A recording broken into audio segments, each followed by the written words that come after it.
জিততে পারে, নিজের ভোটটা যাতে নিজে দিতে পারে, এতটুকু অধিকার প্রতিষ্ঠা করাটাই হচ্ছে এবার ইলেকশনের মূল লক্ষ্য। আমি যেটা মনে করি, সে যাকে খুশি তাকে ক্ষমতায় আনুক, যাকে খুশি তাকে ভোট দিক, কিন্তু সে যাতে নিজের ভোটটা নিজে দিতে পারে, নিজের চিন্তা চেতনায় নিজের ভোটটা নিজে দিতে পারে, সেইটুকের জন্যই সেইটুক আগে প্রয়োগ করুক। আমরা এটাই চাই, বা আমি এটা চাই। এই যে আসন্ন নির্বাচন, এখানে তুই কোনটাকে বেশি প্রাধান্য দিচ্ছিস?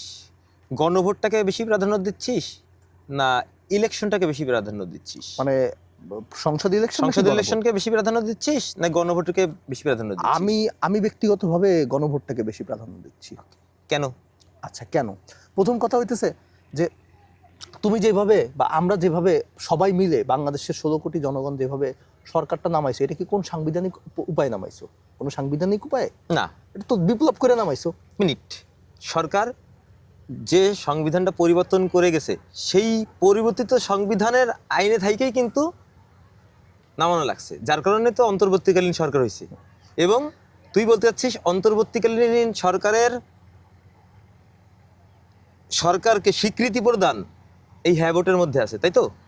এবার আমি বলি, সেটা হইতেছে যে যেহেতু বাংলাদেশের জনগণ এটাকে নামাইছে, আচ্ছা বাংলাদেশের যে জনগণ এটাকে নামাইছে, এটাকে তো বলতে, এটা তো সবাই দেখছে যে রাস্তায় কি জনগণ নামছে, কারা নামাইছে, তবুও তো এটার একটা দালিলিক বৈধতার একটা প্রয়োজন আছে কি নাই? আছে তো, আছে। আচ্ছা, সেই দালিলিক বৈধতার জন্য গণভোটটা প্রয়োজন। আচ্ছা, এই যে যে সরকারটা ইলেকশন করতেছে, এই যে অন্তর্বর্তীকালীন সরকার যে ইলেকশনটা করতেছে, যেই সরকারটাই যদি বৈধ না হয়, তাহলে ইলেকশনটা কেমনে বৈধ হবে? কারেক্ট। তাইলে সরকারের বৈধতার আমাদের দিতে হবে যদি ইলেকশনটাকে আমরা বৈধ করতে চাই। সুতরাং ত্রয়োদশ যে সংসদ ইলেকশনটা, সেই ইলেকশনটাকে যেই দলই রেজাল্ট নিয়ে আসবে, যেই দলই ক্ষমতায় আসবে, তার বৈধতার জন্য হলেও গণভোটে অন্তর্বর্তীকালীন সরকারের বৈধতা প্রয়োজন আছে। ঠিক আছে, এটাই হচ্ছে আমার কথা।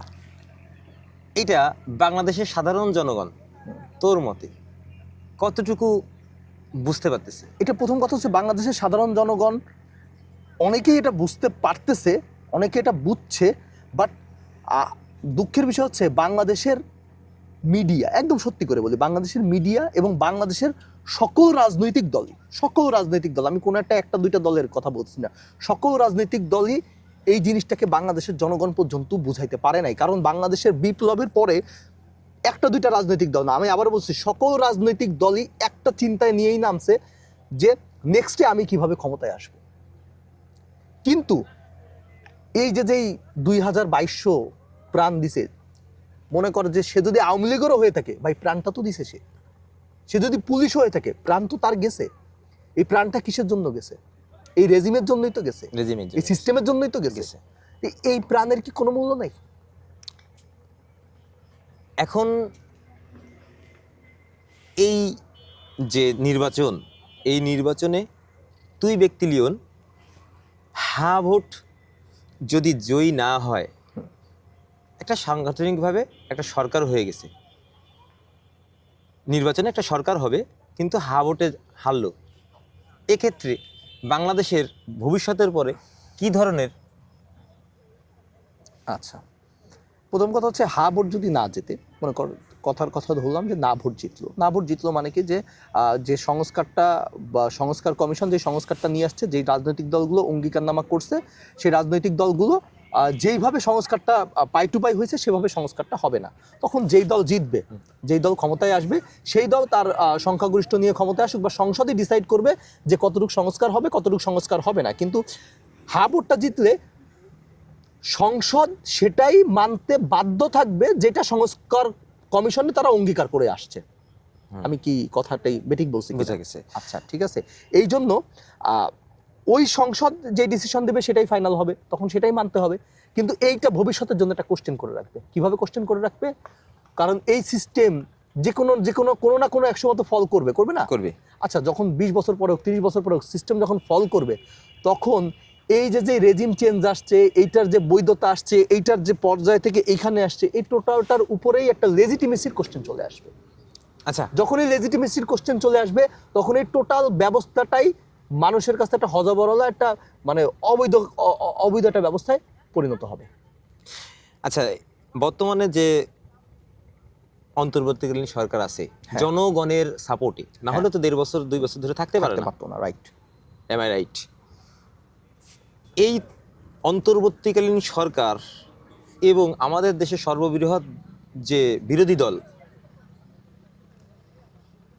এর অবদান কতটুকু ওই হ্যাঁ ভোটের পক্ষে যে প্রচারণা যে কম হয়েছে, বা সাধারণ জনগণ যে আমাদের দেশে তো এমনিও শিক্ষার হার খাতা কলমে অনেক, কিন্তু প্রকৃত শিক্ষার হার একটা কম, সেই এই যে একটা মানে সাধারণ জনগণের থেকে এই যে বিষয়টা, এই বিপ্লবটা পৌঁছাই দেয়া সাধারণ জনগণের যে বিপ্লবের একটা কাঠামো, এই কাঠামোটা বিজ্ঞাপন বলা যায় বা প্রচারণা বলা যায়, যেটাই হোক, এইটা যে কম হয়েছে, এইটার পিছনে কি এই অন্তর্বর্তীকালীন সরকারের কে দায়ী করবেন আপনি, তুই দায়ী করবি, নাকি হচ্ছে বিরোধী দলগুলোকে বা বর্তমানে বাংলাদেশে যে দলগুলো আছে তাদেরকে হচ্ছে তুই বেশিটা দায়ী করবি? আচ্ছা, দায়ের যদি কথা আসে, দায়টা কার? সত্যি কথা বলবো আমি একদম এখানে অস্পষ্টভাবে, এই দায়টা ইন টোটাল বাংলাদেশের যে শিক্ষিত জনগোষ্ঠী যারা গ্রাজুয়েশন করছে না, শিক্ষিত জনগোষ্ঠী মানে গ্রাজুয়েট তো ধরি, একদম শিক্ষিত আপার লেভেলে, এই যত বাংলাদেশের মানুষ এখন শিক্ষিত আছে সবার। কেন আমি বলতেছি? প্রথমত অন্তর্বর্তীকালীন সরকার এই হ্যাঁ ভোটের প্রচারের দায়িত্বটা কাকে দিছে? তার সরকারি কর্মকর্তা কর্মচারীদের কর্মচারীকে দিছে। সেই সরকারি কর্মকর্তা কর্মচারীরা মনে মনে বিশ্বাস করে যে যদি ঠিকমতো সংস্কার হয়, তারা যেই 15,000 টাকা বেতন পেয়ে 80,000 টাকা লাইফ লিড করে, সেটা তারা পারবে না। সুতরাং যে এই প্রচারের দায়িত্বই নিছে, সে নিজেই বিলিভ করতেছে না যে এই সংস্কারটা করা উচিত। Point number 1। পয়েন্ট নাম্বার 2, মনে কর বাংলাদেশের সর্ববৃহৎ 2-3টা রাজনৈতিক দল আছে, তারাও এটা বিলিভ করে না যে সংস্কার যদি হয় তাহলে আমি যে একচ্ছত্রভাবে একটা ক্ষমতার বিরাজ করতে পারবো, সেটা আমি পারবো না। তার মানে কি? বাংলাদেশের শিক্ষিত জনগণ বা আপার লেভেলের যারা শিক্ষিত আছে, আমরা সাধারণ মানুষের কাছে এটা পৌঁছায় দিতে পারি নাই। এটার দায় যদি দিতে হয়, সত্যি কথা বলতেছি, এই দায়টা আমাদের সবার নিতে হবে, আমাদের সবার নিতে হবে। এটা একপাক্ষিক আমি দায়টা আমি কাউকেই দিব না, এটা একপাক্ষিক দায় আমি কাউকেই দিব না। কারণ সবাই সবার দিন শেষে সুবিধা দেখবে, সবাই সবার সুবিধাই দেখবে, কেউ কারো সুবিধা থেকে এক পা পিছনে যাবে না। কিন্তু তুমি শিক্ষিত হইছো না, আজকে তুই আমি লেখাপড়া করছি না, তুই আমি কিন্তু সরকারি কলেজে লেখাপড়া করছি, এই তোর আমার শিক্ষার পিছনে সরকারের ভর্তুকি আছে, রাষ্ট্রের ভর্তুকি আছে, সরকার না রাষ্ট্রের ভর্তুকি আছে না। তুই আমি কি রাষ্ট্রের দায়িত্ব পালন করলাম না? তো আমরা সবাই সবার জায়গা থেকে আমি কেন নেব না? অবশ্যই অবশ্যই অবশ্যই অবশ্যই। তো এইখানে কি কোনো প্রতিবন্ধকতা আমার দৃষ্টিভঙ্গি থেকে আমি যার প্রশ্ন করতেছি, সেটা হচ্ছে এই যে প্রচারণাটা বা এই যে হ্যাঁ ভোটটা বা জুলাই সনদটা, এইটার ক্ষেত্রে যে স্বাভাবিক প্রক্রিয়ায় মানুষ বুঝতেছিল, সেইটাকে কি কোনো দল নেগেটিভভাবে প্রভাবিত করছে কিনা? হ্যাঁ, এটাকে মানে যদি কোনো দল না, বাংলাদেশের কয়েকটা দল হতে পারে বা বাংলাদেশের অনেক বড় দল হতে পারে যারা এটা না ভোট প্রচার করতেও পারে। আমি বলতেছি করতেও পারে। আমি একটু বলি, কেন বাংলাদেশের কোন রাজনৈতিক দল ভিতরে ভিতরে না ভোট প্রচার করতে পারে, আমি কেন বলতেছি? এটা করার অন্যতম কারণ হইতেছে যে ক্ষমতার যে একটা ব্যালেন্স, চেক অ্যান্ড ব্যালেন্স তৈরি হবে না, এই চেক অ্যান্ড ব্যালেন্সটা না অনেকে নিতে পারবে না, অভ্যস্ত না, প্র্যাকটিসে নিতে পারবে না। কারণ কি, আমি সংসদ নেতা, আমার আন্ডারে যদি 250টা এমপি থাকে, ওই এমপি গুলো আমার কথা শুনতে বাধ্য। 70 অনুচ্ছেদে কিন্তু তাই বলা আছে, মানে সাংবিধানিকভাবে বাংলাদেশটাকে একটা স্বৈরতান্ত্রিক বাংলাদেশ সংবিধানিক আমরা বানাই দিছি সংসদকে। তার মানে আমাদের স্বাধীনতা যুদ্ধের পর থেকেই আমি বলতেছি এটা, হ্যাঁ, শুনতে কিন্তু তারা বাধ্য। দলীয় প্রধান, সংসদ নেতা বা দল যে সিদ্ধান্ত দিবে, সেই সিদ্ধান্ত মানতে বাংলাদেশের ওই রাজনৈতিক দলের প্রত্যেকটা সংসদ সদস্য শুনতে বাধ্য। আচ্ছা, এইটা যখন তাদেরকে একটু ন্যূনতম স্বাধীনতা দেওয়া হবে, তখন ওই যে সংসদ নেতা বা সেই সংসদ নেতাই যদি প্রধানমন্ত্রী হয় বা সেই সংসদ নেতাই যদি দলীয় প্রধান হয়, তার ক্ষমতাটা কতটুকু ব্যবহার হবে? তার ক্ষমতা কিন্তু সেভাবে ব্যবহার হবে না। আচ্ছা, তারপরে আরও কি কিছু ব্যাপার আছে, যে রাষ্ট্রপতি প্রধানমন্ত্রীর যে ক্ষমতাটা, যে রাষ্ট্রপতি তো নামমাত্র রাষ্ট্রপতি থাকে, তার সকল প্রকার সিদ্ধান্ত সে প্রধানমন্ত্রীর কাছ থেকে সুপারিশ করে তারপরে ইমপ্লিমেন্ট করে। কিন্তু সেইখানে যখন এটা সংস্কারটা হবে, রাষ্ট্রপতি তো প্রধানমন্ত্রীর সব কথা শুনতে বাধ্য থাকবে না। ভালো কথা। সংসদে স্পিকার ডেপুটি স্পিকার একটা ব্যাপার আছে। সংসদে আমরা তো সংসদ তো কম বেশি দেখছি, সংসদে স্পিকাররাও কিন্তু কিছুটা বায়াসডের শিকার হয় কিনা, হয়। কথা বলতে দেওয়ার ক্ষেত্রে অনেক ক্ষেত্রে বায়াসডের শিকার হয়। বা একটা নির্দিষ্ট সেই ক্ষেত্রে- পলিসির ভিত্তিতে কথা বলা হ্যাঁ, লাগে, হুম। একটা কিন্তু প্যাটার্নে থাকা সেখানে লাগে। যদি তোমার ডেপুটি স্পিকার আসে তাহলে সেখানে বিরোধী দলের হয়তো বা কথা বলার জায়গাটা একটু বাড়বে।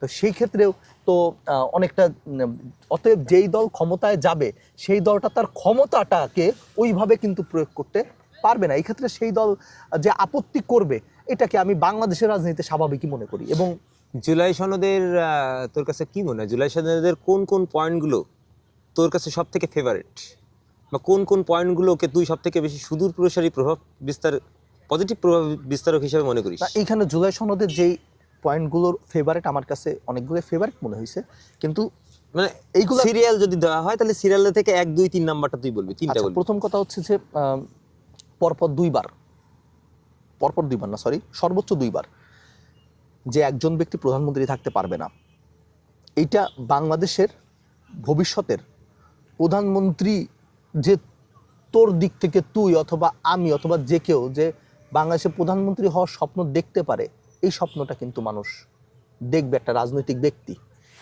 এই স্বপ্নটা যদি একটা রাজনৈতিক ব্যক্তি দেখে, অন্তত পক্ষে সে তার রাজনৈতিক যে ইতিহাসটা গড়ার চিন্তা করবে, সেই ইতিহাস গড়ার ক্ষেত্রে সে ওই পরিমাণ কালিমা লিপ্ত করবে না অন্যান্য রাজনৈতিক ব্যক্তিরা যেভাবে করে, তাই না? এটা আমার কাছে একটা প্লাস পয়েন্ট মনে হয়েছে। এটা নেগেটিভ এর সাথে আমি একটু অ্যাড করব। এটা নেগেটিভ আমি একটু অ্যাড করব, আমি পজিটিভলি একটু অ্যাড করি।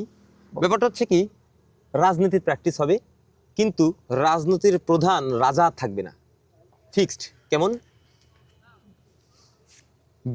একটা রাজনীতি দল মানে একটা স্কুল, আমি মনে করি। তো যেহেতু একটা রাজনৈতিক দল একটা স্কুল, সেহেতু স্কুল কিন্তু বন্ধ হয় না, স্কুল চলতে থাকবে। কিন্তু যখন ওই রাজনৈতিক দলের প্রধান যে থাকবে সে 10 বছরের বেশি প্রধানমন্ত্রী হতে পারবে না, তার মানে কিন্তু দলটা কিন্তু আবার, এখানে কিন্তু একটা ব্যাপার আছে লিওন, সেখানে বাংলাদেশের জনগণ যেহেতু একটু কম বোঝে বা আমরা একটু কম বুঝি, 10 বছর মনে করতেছে, কিন্তু একটা অনেকেই ভুল মনে করতে পারে যে 10 বছর মানে একটা দল 10 বছর থাকবে। নো, এখানে থাকতেছে কিন্তু একটা ব্যক্তি 10 বছর, একটা ব্যক্তি, রাইট। তার মানে কি দল থাকতেছে, ব্যক্তির কিন্তু চাইলেই সে থাকতে পারতেছে সেইখানে রাজত্ব করতে পারতেছে, রাজত্ব করতে পারতেছে না। এটা এই পয়েন্টটা আমার দ্বিতীয় পয়েন্ট।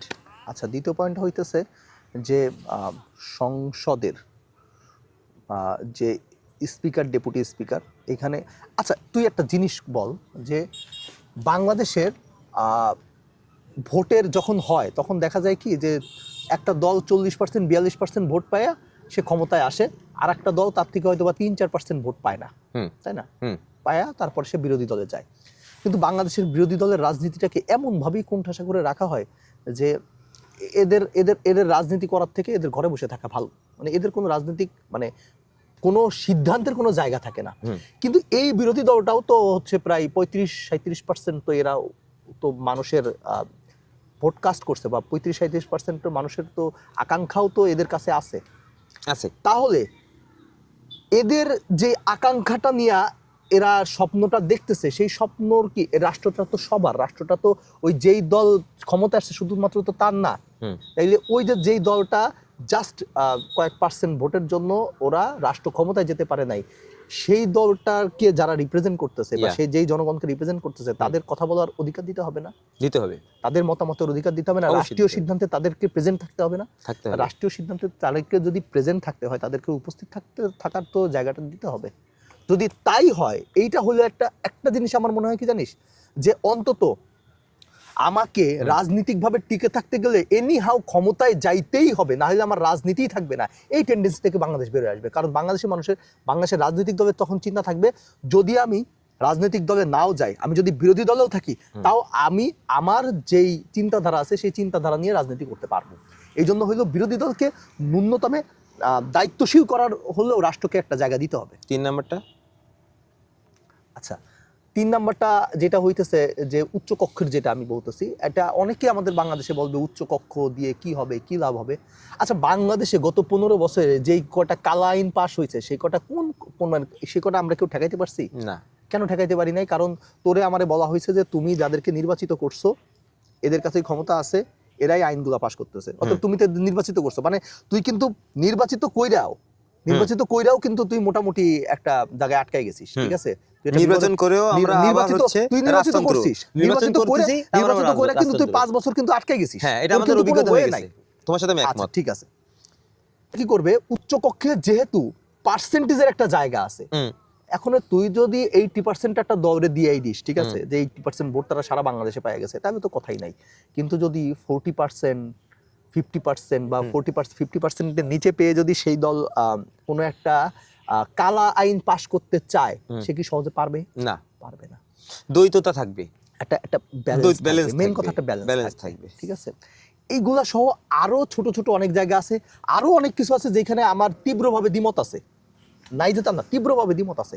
কিন্তু এইখানে আমি একটা মানে আর কি একটা ওজন করছি। ওজনটা কিরকম, যে আমার প্রচন্ডভাবে দ্বিমত থাকা সত্ত্বেও হুম। এটা কি সবচেয়ে বেশি ভালো হচ্ছে নাকি সবচেয়ে বেশি খারাপ হচ্ছে, বা ভালো খারাপের পরিমাণটা কত? মানে অনেকে বলতে পারে যে ভাই এখানে তো এতগুলা পয়েন্ট আছে, আমি তো এক পয়েন্টের সাথে এক, আর এক পয়েন্টের সাথে এক না, তাইলে আমি কিভাবে হানা ভোট দেবো?